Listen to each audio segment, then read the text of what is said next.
Hello, everybody, and welcome to Decoding the WSL, the podcast dedicated to the stats and facts in the WSL. I'm your host, Sam Vicarino, although some of you may know me as Statorino.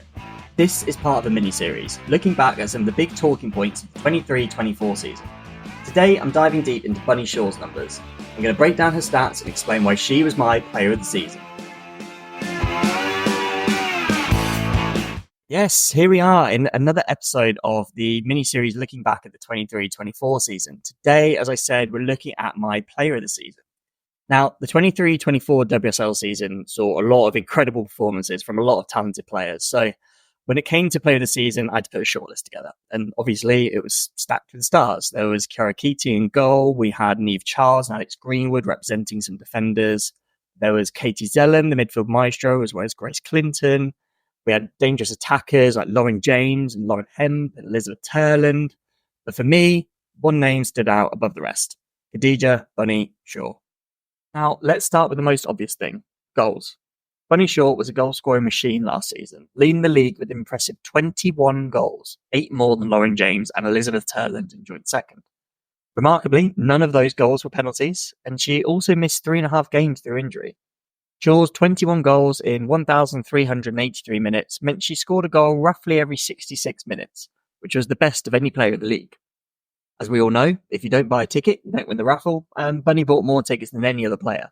She took a total of 78 shots with a very healthy 36 hitting the target. But goals are everything, and Bunny Shaw's impact goes beyond just finishing. Add in her 3 assists, and that takes her to a total of 24 goal involvements, which translates to a very impressive 58 minutes per goal involvement throughout the season. Now, here's where things get a bit more interesting. We often talk about a player's efficiency, and that's what expected goals, or XG, tends to look at. XG takes into account the difficulty of a shot and predicts how many goals a player should have scored based on the chances they were given. Well, Bunny Shaw smashed the expectations. She accumulated 11.9 XG, meaning that she scored a whopping 9.1 goals more than what her XG would suggest, highlighting a very good finishing ability. Lauren James was second in the league with a plus 7.1 difference compared to her XG, and there was no other player in the league other than these two that hit 5 or more goals more than their XG suggested. But Shaw's impact wasn't just limited to goals. She ranked very highly in shot-creating actions with 74 across the season. That means her actions set up 74 shots, either for herself or for her teammates. 11 of those 74 were also goal-creating actions, which was the 5th highest in the league. Shaw's 30 successful take-ons put her 8th in the league, showcasing that she's not just a goal scorer, but she actually has a really good 1v1 ability as well. Her aerial prowess is also highlighted in the stats, with 37 aerial duels won, which was the 10th most in the league.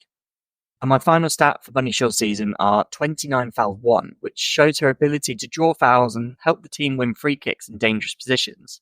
This has been really good for Man City because they've got really good delivery from these free kicks, with players like Chloe Kelly and Alex Greenwood being able to take them and set up goals, probably for Bunny Shaw, with her aerial prowess.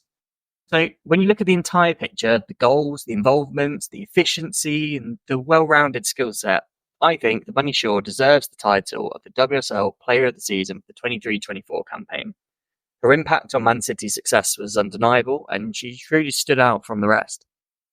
Now, before I wrap it up, I just want to remind everyone that Decoding the WSL is a brand new podcast, and we're always looking for ways to grow and improve. If you enjoyed this episode and you think others might too, please consider leaving us a 5-star review wherever you get your podcasts, as it really helps people find the show.